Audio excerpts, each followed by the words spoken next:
नमस्कार साथियों, भारत से जुड़ी इंटरनेशनल खबरों की इस सीरीज में आपका एक बार फिर से स्वागत है।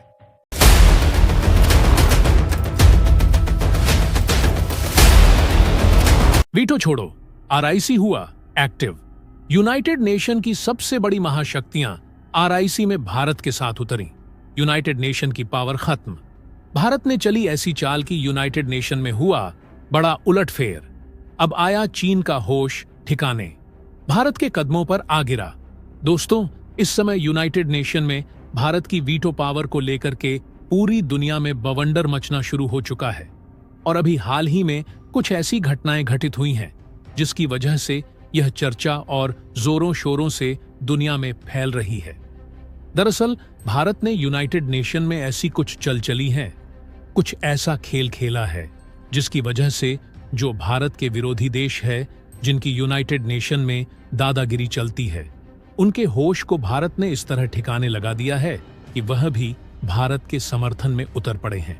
दोस्तों, कहा यह भी जा रहा है कि भारत को जल्द ही यूनाइटेड नेशन असेंबली के 5 परमानेंट मेंबर्स में छठा परमानेंट मेंबर के रूप में मान्यता दी जाने वाली है और भारत के पास अब वीटो पावर आने वाली है।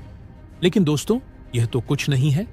इन खबरों के बीच एक ऐसी खबर आ रही है जो पूरी दुनिया को चौंका दिया है।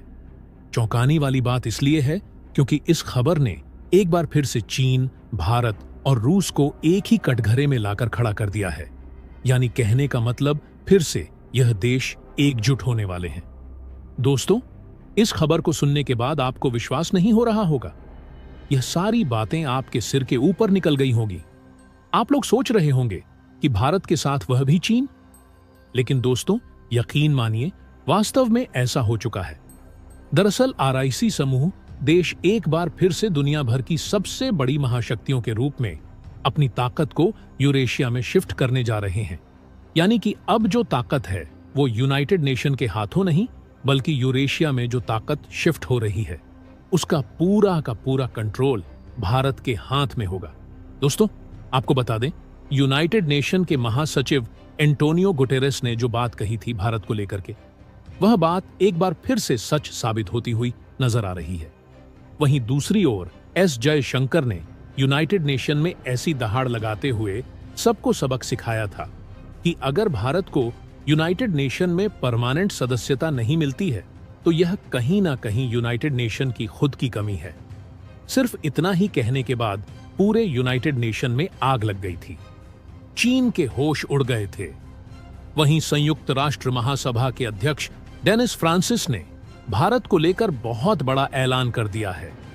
उनके ऐलान से साफ हो चुका है कि भारत का ओहदा दुनिया में हद से ज्यादा बढ़ चुका है। इसके साथ ही साथ डेनिस फ्रांसिस ने यह भी कहा कि अगर भारत को यूनाइटेड नेशन का परमानेंट सदस्य नहीं बनाया गया तो डेफिनेटली यूनाइटेड नेशन ध्वस्त हो जाएगा और इसका खुद जिम्मेदार यूनाइटेड नेशन होगा।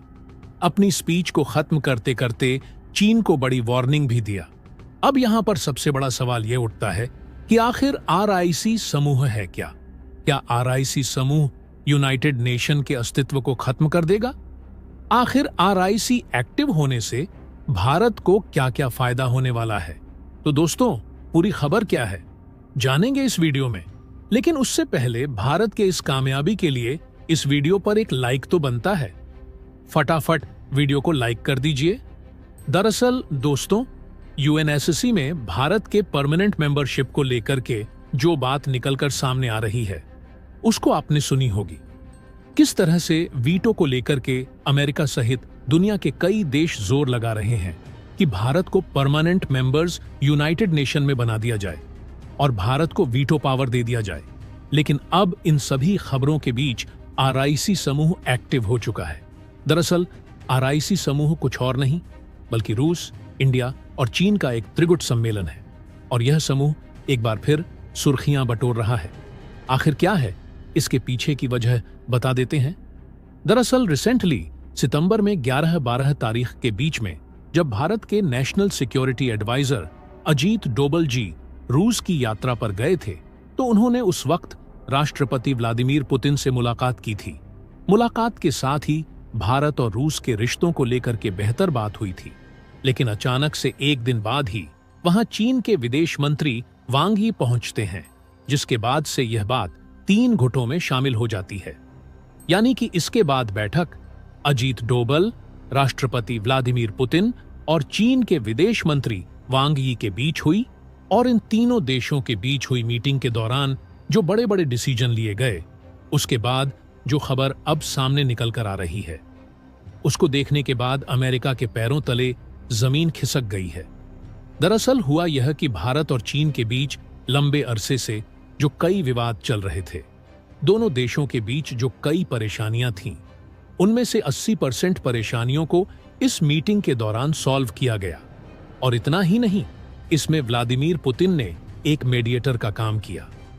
पुतिन ने बड़े सूझबूझ के साथ भारत और चीन के बीच जो यह सैकड़ों परेशानियां थीं, उसे चुटकियों में सुलझा दी। तभी तो इस मीटिंग के 4 दिन बाद जो रिजल्ट सामने आया, दोस्तों यकीन नहीं मानोगे, जब आप सुनेंगे तो आपके होश उड़ जाएंगे।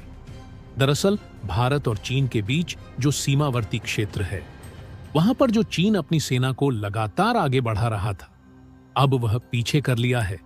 और पीछे लेने के साथ ही भारत के साथ जो चीन की वास्तविक सीमा है, उस पर सम्मानपूर्वक अपने सैनिकों को खड़ा किया।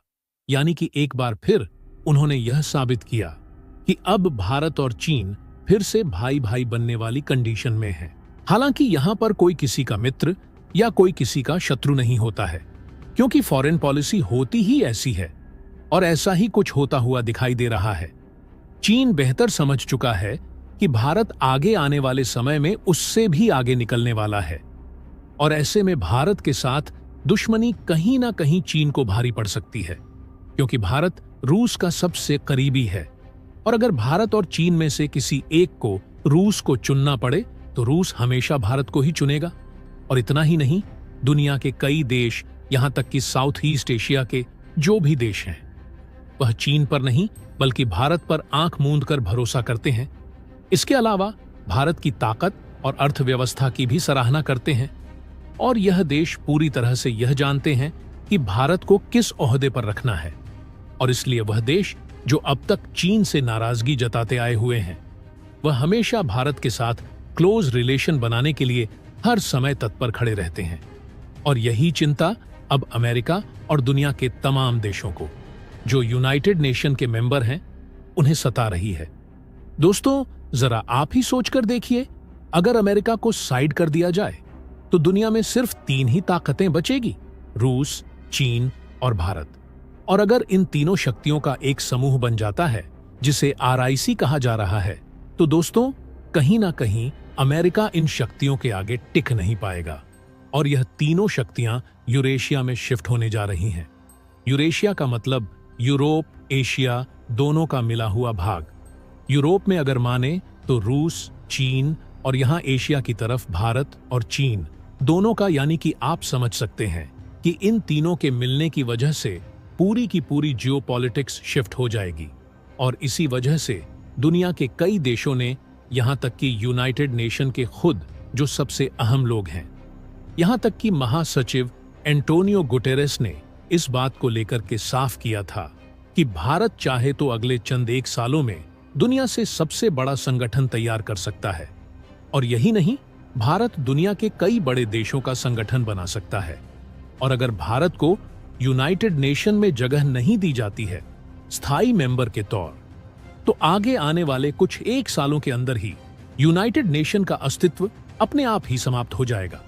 और यहां तक कि यूनाइटेड नेशन महासभा के अध्यक्ष फिलेमोन यांग ने कहा था कि 22 सितंबर से जो यूनाइटेड नेशन की बैठक होने जा रही है, उसमें भारत को आखिरी मौका है कि भारत को यह चीज दे दी जाए, यानी कि स्थायी सदस्यता दे दी जाए।